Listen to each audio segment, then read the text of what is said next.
All right, so I just got back from the Google Next event in Las Vegas. Shout out to Google for letting your boy come through. I was in Vegas. There was a lot of people spending money unnecessarily at the casinos, spending hella guap.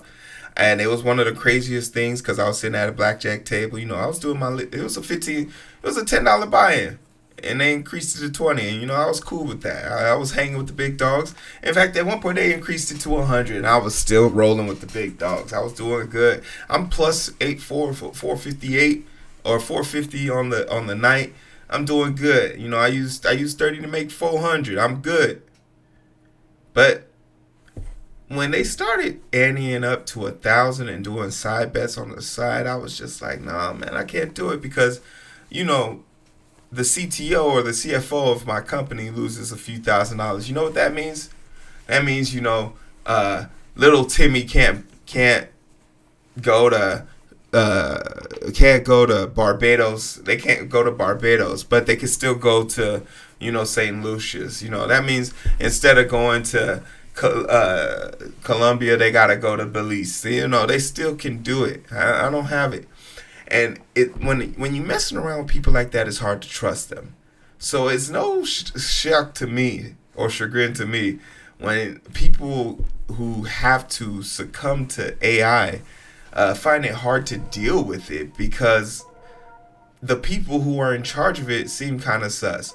But besides the fact that the wanderlust dream of AI from 2 years ago is not what we have right now, because all we really have is a plethora of people trying to sell you chatbots. That's all it's doing. And really, if anyone has won in the AI competition, it's got to be like kids, right? School has never been easier. Learning, education, all of these things have better access because of just how the internet works. But it's also made the internet worse some way, somehow. So while there are 101 things I can say that is wrong with AI, we want to use today to kind of talk about why, with all the things that it's been able to do and promise, it still hasn't garnered the trust of the most engaged, technically savvy generation of people this side of the Mississippi. Let's talk about it. So let's get into it. AI experts are feeling pretty good about the future of their field. Most Americans are not. A new report from the Pew Research Center released last week shows the sharp divide in how artificial intelligence is perceived by the people building it versus the people living with it. The survey, which includes responses from 1,000 AI experts, more than 5,000 U.S. adults, reveal a growing optimism gap. Experts are hopeful with the public is while the public is anxious, distrustful, and increasingly uneasy. This is exactly. There's a part of me that's. Hopefully, this article can answer it. But is the optimism just people saying if they don't believe in the hype, they won't have a job tomorrow?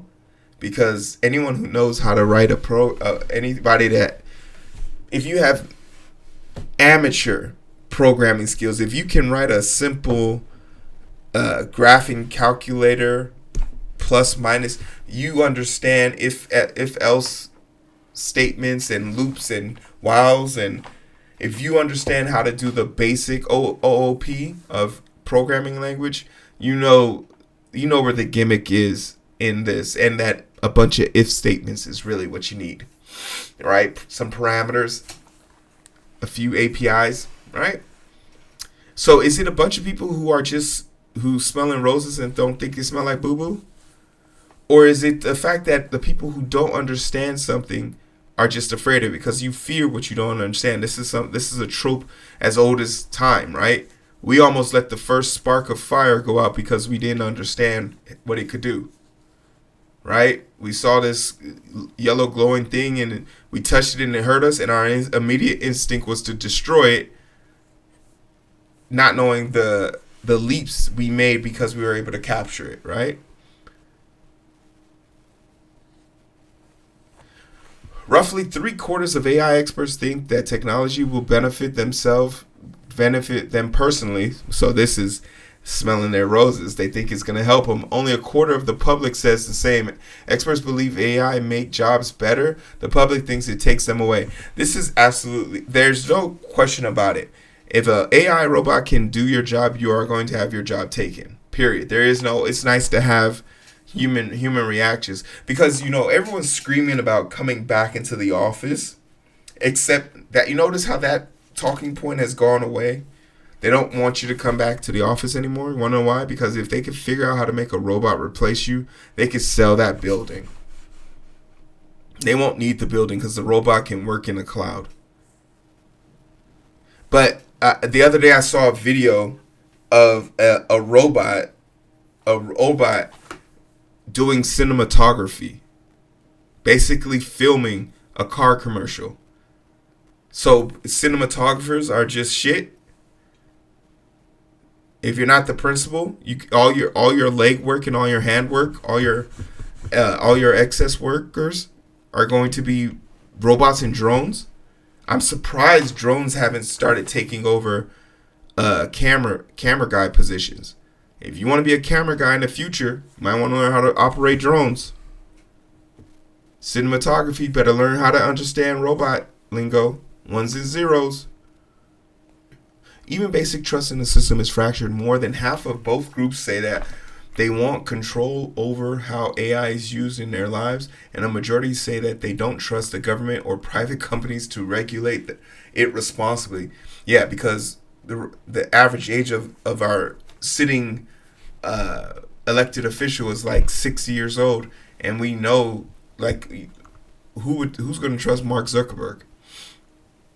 That makes sense when you look at just how hard the U.S. government has failed at basic tech regulation. Congress loves to haul big tech CEOs in for theatrical hearings where lawmakers fumble through questions about Section 2030 and sound like they were written by someone who just discovered the internet yesterday. This is so true. It's so embarrassing. It seems like when you look at these congressional hearings, they don't understand it at all. I don't know what I have faith that they would be able. I don't know why I had faith that they would be able to bring on enough experts to understand it, enough to regulate it. But I think it's very important. One academic expert said in a report, it's very much so just like, and then to find out that these dudes have like, they're backers of these people, right? They back them, they support them. These same CFOs, CTOs that they bring up here to yell at, a day later they're at the same brunch meetup talking about what contributions they're going to make to their election. The public skepticism about government AI regulation exists alongside the widely ambitious claims of tech leaders about the future potential of AI. OpenAI CEO Sam Altman said he expects we may see the first AI agents join the workforce and materially change the output of companies in 2025. I call bullshit on this because, once again, I asked Google Gemini to read a picture back to me, and when I asked it why it didn't put the phone number and email in the chat logs, it said to protect privacy. I then explained to Google Gemini that this is a LinkedIn profile. It is public knowledge. It then said, "Oh, you're right. I can put this information here." It then proceeded to reprint the information with the wrong number. Clap it. Yep.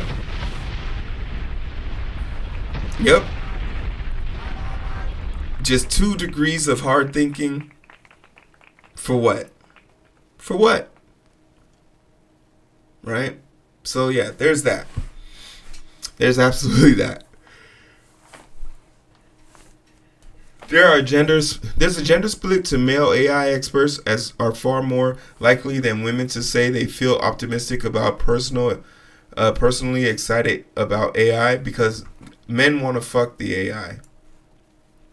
Like, they want to make AI girlfriends. So I see why guys are more excited. And when it comes to representation, both experts and public agree that AI design reflects this perspective of white men far more than women and black or Hispanic communities.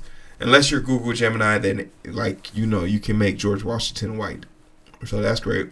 The diversity problem isn't just one who builds the model, it's baked into how people experience the technology. While older generations debate potential of AI, Gen Z is already living with it.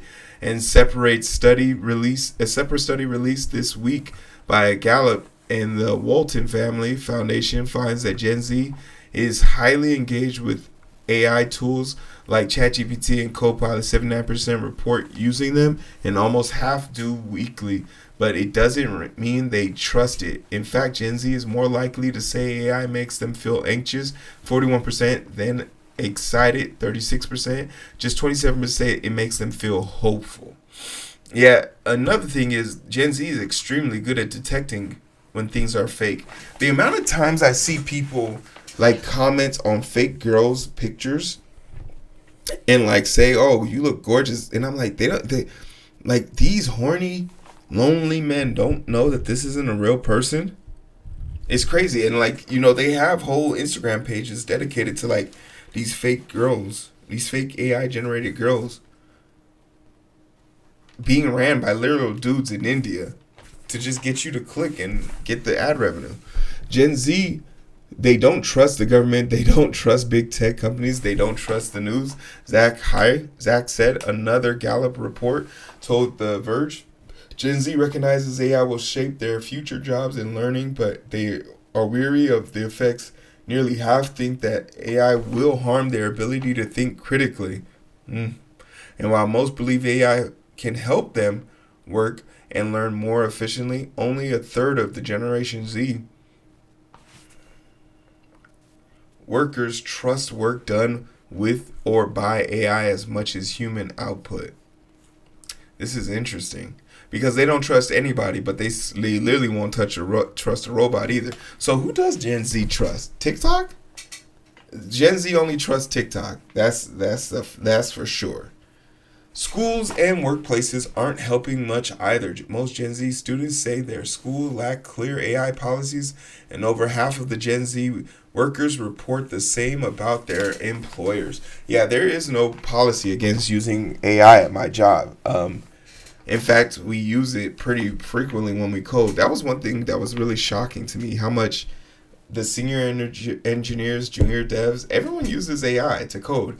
And, I'm a big au natural programmer over here, Mr. Natural. You feel me? I'm not you feel me?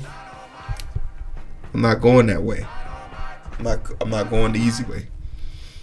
But when deadlines are tight, yeah, you best believe I'm putting some shit in there. So it's pretty interesting to see that. AI may be advancing fast, but trust is lagging behind. The systems are getting smarter, but the people are skeptical, especially the ones who will have to live with it the longest. They have gotten up to a point where they feel the benefits outweigh the risk, Zach said.